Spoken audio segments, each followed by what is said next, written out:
नमस्कार, आप देख रहे हैं सी न्यूज भारत और मैं हूं आपके साथ ज्योति अरोड़ा। वक्त हो गया है न्यूज बुलेटिन का, जिसमें हम जानेंगे कि कहां शराब पीकर फौजी ने पत्नी समेत 2 को गोली मारकर किया घायल, कहां हुई श्री गणेश जी की प्रतिमा का प्राण प्रतिष्ठा और कहां बसपा के बाद सपा ने शुरू किया ब्राह्मण जोड़ो अभियान।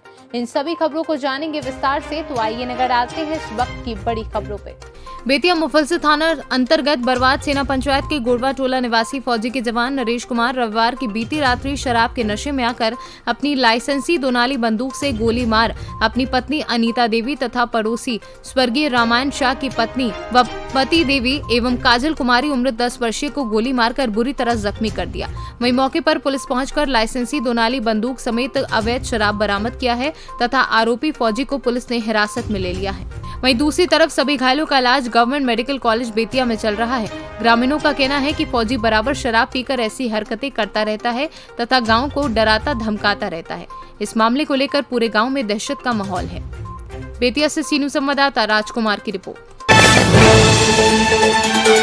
जसपुर जिले के कुनकुरी पंडरी पानी में श्री गणेश जी की मूर्ति खंडित होने की घटना कुछ दिन पूर्व में हुई थी, जिसमें विधायक एवं संसदीय सचिव यूडी मिन्स की सूचना पर कार्यवाही करते हुए जिला एसपी के मार्गदर्शन में एसडीओपी मनीष कुंवर एवं थाना प्रभारी भास्कर शर्मा ने आरोपी चमनू राम यादव को गिरफ्तार किया है। वहीं विधायक यूडी मिन्स ने गांव में ही घोषणा की थी कि इस मंदिर के निर्माण में जो भी खर्च होगा वह उनके द्वारा दिया जाएगा। अतः मंदिर का निर्माण पुनः मंदिर संचालक प्रकाश मिश्रा ने कराया। उसी मंदिर में श्री गणेश जी के प्राण प्रतिष्ठा समारोह में मुख्य अतिथि विधायक एवं संसदीय सचिव यूडी मिन्स ने ग्रामवासियों का आभार व्यक्त किया एवं उनकी मांग रंगमंच की औपचारिक घोषणा करते हुए तत्काल 2 महीने के अंदर बनाने की बात कही। कार्यक्रम के दौरान प्रकाश मिश्रा के द्वारा पौडी दलहा आश्रम के आशीर्वाद से बीपी शुगर जैसे अन्य बीमारी की निःशुल्क दवाइयों का वितरण किया। भगवान श्री राम के पदयात्रा का जगह जगह कह दिए, इसी वजह से जसपुर जिला अपने आप में बहुत खूबसूरत जिला है, जिसको हम यहाँ स्थानीय लोग रहते हैं इसलिए चीज़ें समझ नहीं पा रहे हैं। लेकिन ऐसी ऐसी चीज़ें हमारे जसपुर जिले में है, दूसरे किसी भी जिले में नहीं। पूरे भारत वर्ष में अनोखा एक जिला जसपुर है, जहाँ हर चीज़ें उपलब्ध है। आने वाले समय में आप लोगों के सामने ये चीज़ें आती जाएंगे। हम लोग लगातार प्रयासरत हैं कि ये चीज़ें जो भी हमारे यहाँ है। जसपुर से सी न्यूज संवाददाता दीपक वर्मा की रिपोर्ट। समाजवादी पार्टी भी ब्राह्मणों को अपने पक्ष में करने के लिए दिन रात जुटी है। इसको लेकर समाजवादी पार्टी के पूर्व विधायक डॉक्टर रश्मि आर्य के निवास पर सपा सचिव ज्ञानी महाराज ने झांसी के मऊ रानीपुर विधानसभा क्षेत्र के ब्राह्मणों के साथ एक बैठक कर ब्राह्मणों का सच्चा हितैषी समाजवादी पार्टी को बताया। उन्होंने कहा कि समाजवादी पार्टी ही सदैव ब्राह्मणों का सम्मान करती चली आई है। वह उनके प्रति आदर भाव व उन्हें गरीबी के आधार पर आरक्षण देने का प्रयास करती चली आई है। उन्होंने अन्य दलों पर निशाना साधते हुए कहा कि उनकी नजरों में ब्राह्मण सिर्फ एक वोट देने वाला ही है, लेकिन सत्ता में आते ही ब्राह्मणों पर यह दल सबसे ज्यादा अत्याचार, भेदभाव व दुर्व्यवहार करते हैं। समाजवादी पार्टी के राष्ट्रीय अध्यक्ष अखिलेश यादव के नेतृत्व में 2022 में सरकार बनाएंगे और ब्राह्मणों को उनका सम्मान दिलाकर रहेंगे। आज जो सभा का आयोजन किया गया है, ये किस उद्देश्य से किया गया है? ब्राह्मण जागो अभियान के उद्देश्य से है। इसका क्या उद्देश्य है? उद्देश्य ये है कि जो सरकार वर्तमान में है वो प्रदेश को लोगों को, हर समुदाय के लोगों को धोखा दे करके, और कोई काम तो कर नहीं रही, धोखा दे के सरकार बना लिया। लोगों को जो भी किया अच्छा नहीं किया लोगों के साथ में। प्रदेश के लोग त्रस्त हैं, परेशान हैं लोग, जनता। हाँ, जनता बहुत परेशान है।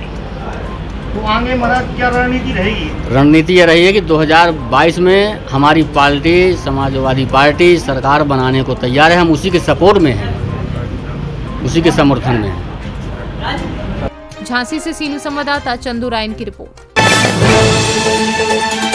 संतकबीरनगर मेंदावल 312 क्षेत्र से भाजपा विधायक राकेश सिंह बघेला ने धर्मसिंघवा से बौद्ध स्तूप मार्ग का शिलान्यास किया।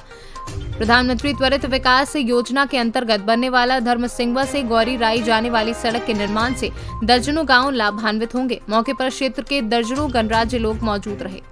संतकबीरनगर से सी न्यूज संवाददाता मोहम्मद नईम की रिपोर्ट। संतकबीरनगर क्षेत्र पंचायत बेलहर कला अंतर्गत नगर पंचायत बेलहर कला के बेलहर खुर्द बबनी मार्ग पर सड़क को ही ग्रामीणों ने बना दिया शौचालय।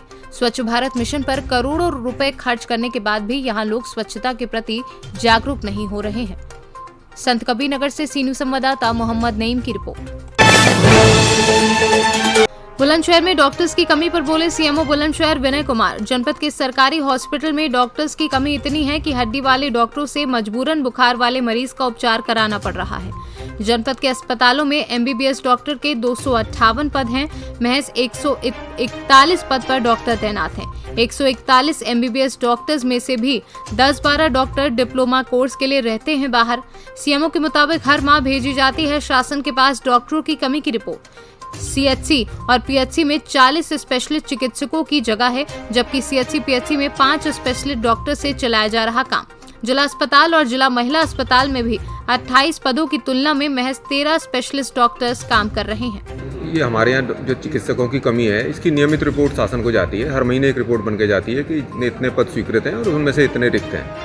और शासन की तरफ से भी ये कोशिश रहती है वैसे तो कि चिकित्सकों को भेजा जाए, लेकिन अब जो कमी है वो है। जहाँ तक मैं बताना चाहूँगा, हमारे यहाँ जो जनपद में 258 पद स्वीकृत हैं एमबीबीएस डॉक्टर्स के, एमबीबीएस या स्पेशलिस्ट सब मिला करके, जिनमें से मात्र 141 तैनात हैं, जिनमें से भी 10-12 लोग ऐसे हैं जो पीजी करने गए हुए हैं, पोस्ट ग्रेजुएट डिप्लोमा या डिग्री लेने गए हुए हैं। और हमारे पास जो कार्यरत चिकित्सक हैं वो 117 हैं चिकित्सक, जो मतलब जो रिक्त पद हैं वो 117 हैं। तो कुल मिलाकर के एक तो ये तो एमबीबीएस वाली बात हुई। जहाँ तक स्पेशलिस्ट जो खास तौर से बुखार और डेंगू वगैरह में इनकी ज़रूरत होती है, या जो हमारी जो अदर प्रोग्राम्स हैं जैसे कि डिलीवरी वगैरह होती हैं, तो उसमें भी बहुत डेफिशिएंसी है। जो पेरीफेरी है, जो सीएमओ वाला पार्ट है, जो पीएचसी सीएचसी हैं, वहाँ कुल मिलाकर के 35 पद स्पेशलिस्ट के स्वीकृत हैं और 5 पद संविदा के भी स्वीकृत हैं। कुल मिलाकर के 40 पद स्वीकृत हैं, जिनके सापेक्ष सिर्फ 5 पदों पर स्पेशलिस्ट कार्यरत हैं। तो आप कह सकते हैं 35 स्पेशलिस्ट के पद इस समय खाली हैं, नियमित या संविदा मिला करके। इसी तरह अगर जिला अस्पताल या जिला महिला चिकित्सालय की बात करें तो कुल 28 पद स्वीकृत हैं स्पेशलिस्ट के, जिनके सापेक्ष मात्र 13 लोग कार्यरत हैं जो कि स्पेशलिस्ट हैं। अब जैसे इस समय बुखार की स्थिति चल रही है, इसमें थोड़ा सा ये रहता है कि जो अन्य विशेष डिपार्टमेंट के लोग हैं, अन्य तरह के विशेषज्ञ हैं, उनसे भी हमें वो काम लेना पड़ता है जो कि सामान्य चिकित्सक का काम लेना पड़ता है। जैसे कि हड्डी वाले डॉक्टर से भी बुखार के रोगियों को दिखाने का काम है। तो ये सब हमारी थोड़ी मजबूरी है, लेकिन हम जो भी हमारे पास रिसोर्सेज अवेलेबल है उनमें अच्छे से अच्छा करने का पूरा प्रयास कर रहे हैं। सर, जैसे अभी आपने बात की ऑर्थोपेडिक से बुखार वाले का जांच करा रहे हैं, तो ऐसे में तो मरीज की जो है जान का खतरा भी बन जाता होगा क्या? नहीं, ऐसा नहीं है। बेसिकली एमबीबीएस तो वो है ही हैं।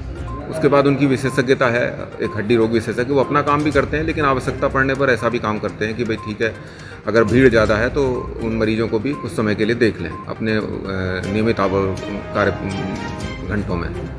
बुलंदशहर से सीनू संवाददाता मनोज कुमार गोयल की रिपोर्ट। हैदराबाद के इलाका गोलकोंडा दरवाजा के पास कुछ नौजवानों की तरफ से कैंडल मार्च किया गया। बता दें कि ये कैंडल मार्च सबिया सैफी को इंसाफ दिलाने के लिए निकाला गया। अस्सलाम वालेकुम रहमतुल्लाहि बरकातहू। मैं Saif Ali Khan, human rights anti corruption anti crime organisation Hyderabad vice president. आज 5 सितंबर बरोज़ इतवार गोलकुंडा किला गेट के पास हम लोग एक कैंडल मार्च निकाले हैं। जैसे कि सभी जानते हैं कि देश की राजधानी दिल्ली में दिल दहला देने वाला वाक़या पेश आया। एक पुलिस डिपार्टमेंट की खातून जिसका कत्ल किया गया, जिसका बलात्कार किया गया और 50 मरतबा उसके जिस्म पर चाकुओं से वार किया गया। मिस्टर प्राइम मिनिस्टर, आपको चाहिए कि बजाय काले कानून बनाने के, बजाय CAA बनाने के, बजाय NRC बनाने के, बजाय कृषि कानून बना के किसानों को परेशान करने के, महिला सुरक्षा के लिए आप कोई कानून बनाएं, ना ही देश की जनता को आप परेशान करें ऐसे काले कानून बनाकर। और दिल्ली के मुख्यमंत्री जनाब केजरीवाल साहब, दिल्ली के मुख्यमंत्री अरविंद केजरीवाल साहब, मैं आपसे पूछना चाहता हूँ, दिल्ली में आपके स्टेट में इतना बड़ा हादसा हो गया, कत्ल किया गया, मर्डर रेप किया गया, लेकिन आपकी एक आवाज़ नहीं।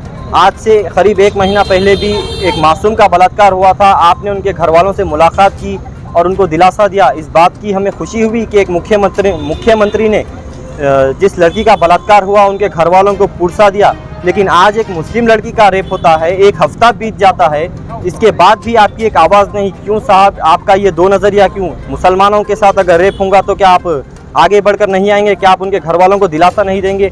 मुसलमान भी हिंदुस्तानी है और हिंदुस्तान में रहने वाला हिंदू भी हिंदुस्तानी है। हमको दूसरी नज़र से मत देखो। हमने इस मुल्क पर 800 साल हुकूमत की, लेकिन हमने किसी के साथ नाइंसाफ़ी नहीं की।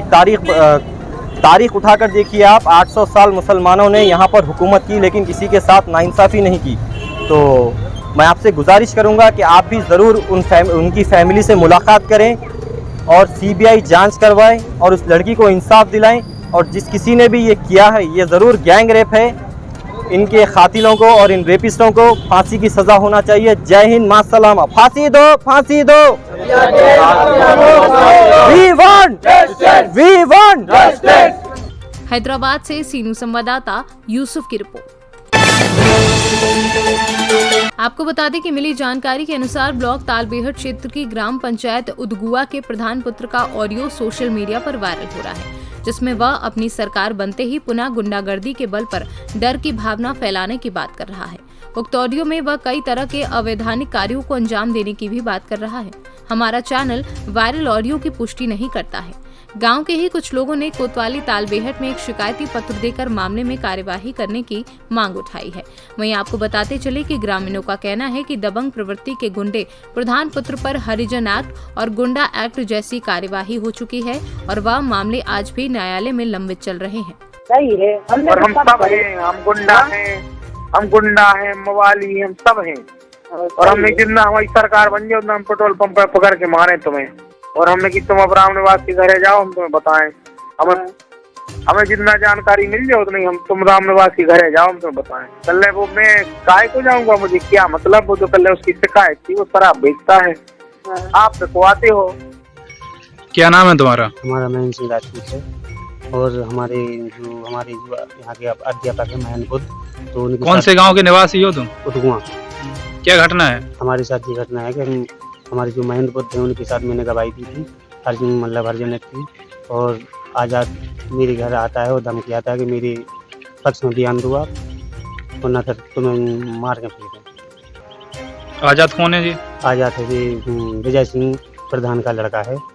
कहाँ के प्रधान है जी? है तो मेरा उदगुआ ग्राम सभा का। नाम है तुम्हारा? मेरा नाम प्राण सिंह राजपूत, ग्राम उदगुआ और थाना तालबेहट का निवासी हूँ। क्या घटना हुई तुम्हारे साथ? मेरे साथ घटना हुई, हमारे ग्राम के जो प्रधान जी हैं उनके लड़के हैं आज़ाद सिंह यादव, जो गुंडा एक्ट और हरिजन एक्ट में कई मामलों में न्यायालय में उनके ऊपर मुकदमे हैं। और वो गांव में शराब बिकवाते हैं और शराब की अगर किसी ने झूठी सूचना दी तो मेरा नाम लगवाते हैं उसमें और कहते हैं कि मैं बिकवाऊंगा और जान माल का मेरे लिए बहुत खतरा है उसमें। इसकी शिकायत नहीं की तुमने कहीं? इसकी शिकायत थाने में हम लोग दे चुके हैं, लेकिन अभी तक कोई कार्रवाई नहीं हुई। ललितपुर से सीनू संवाददाता देवेंद्र यादव की रिपोर्ट। मामला महोबा जिले के चरखारी का है, जहां 4 सितंबर को रात करीब 3 बजे सामुदायिक स्वास्थ्य केंद्र चरखारी में हंगामा खड़ा हो गया, जब चारों तरफ अफरा तफरी के माहौल के बीच गाली गलौज तोड़फोड़ की घटनाओं से चिकित्सक, चिकित्सीय स्टाफ सहित मौजूद मरीज सकते में आ गए। हंगामा एक युवक की अचानक हुई मौत को लेकर खड़ा हुआ, जहां परिजनों ने डॉक्टर की देरी से आने का आरोप लगाया। वहीं डॉक्टर ने मरीज के पहले से ही मृत अवस्था में अस्पताल जाने के बाद परिजनों द्वारा उपद्रव मचाते हुए मारपीट, तोड़फोड़ व गाली गलौज करने का आरोप लगाते हुए थाना चरखारी में प्रथम सूचना दर्ज कराई है। वहीं मृतक के परिजनों ने समाधान दिवस में ड्यूटी डॉक्टर प्रभारी CMS डॉक्टर विनय पटेल के विरुद्ध प्रार्थना पत्र देकर कार्यवाही की मांग की है। दरोगा जी बोले तुम्हारा हमने मुकदमा लिख दिया, इंसाफ होगी। हम उन्हें भाग आए सीधे साथ, यहाँ हमें कोई प्रूफ नहीं मिला तो हमारे खिलाफ मुकदमा लिख दो, किसी साथ तोड़े नोचो हो गया। क्या चाहते हैं आप? हमको तो न्याय चाहिए। महोबा से सीनू संवाददाता सुरेंद्र कुमार निराला की रिपोर्ट। मामला बदरवास थाने के अंतर्गत का है, जहां आगरा बैतुल हाईवे पर ट्रक अनियंत्रित होकर हाईवे के बीच में बनाली में चला गया। ट्रक में स्टील के पाइप भरे थे, बॉडी को तोड़कर पूरा पाइप आगे की तरफ आ गया और ड्राइवर कनेक्टर दोनों दब गए। मौके पर पहुंची पुलिस ने घायल कनेक्टर को बदरवास सरकारी अस्पताल भेजा, वहीं दूसरे मृतक व्यक्ति को पोस्टमार्टम हाउस में रखवा दिया। जो भी घटना हुई है हाईवे पे, वो कितने बजे क्या घटना है और कितना नुकसान हुआ है? सुबह 10:15 बजे करीब की घटना है। ट्रक सीबरी से इधर गुना तरफ को जा रहा था, तो दूसरे ड्राइवर का कहना है कि वो एक गाय अचानक आ गई बीच में, उसको बचाने में अनबैलेंस हो गया और दोनों रोडों के बीच में वो आ गया, जिससे पीछे वाले जो भरे उसमें वो आगे आ गए, उससे नीचे पहले एक ड्राइवर खत्म हो गया, एक सुरक्षित बच गया। एक में एक कितना चोटेल है? हाथ में चोट है, उसको ज़्यादा चोट नहीं है, हाथ में चोटेल है, उसको हॉस्पिटल भेज दिया है, रवाना कर दिया। बदरवास से सी न्यूज़ संवाददाता शिवम की रिपोर्ट। न्यूज़ बुलेटिन में फिलहाल के लिए इतना ही। देश और दुनिया की तमाम बड़ी खबरों के लिए आप देखते रहिए सी न्यूज़ भारत।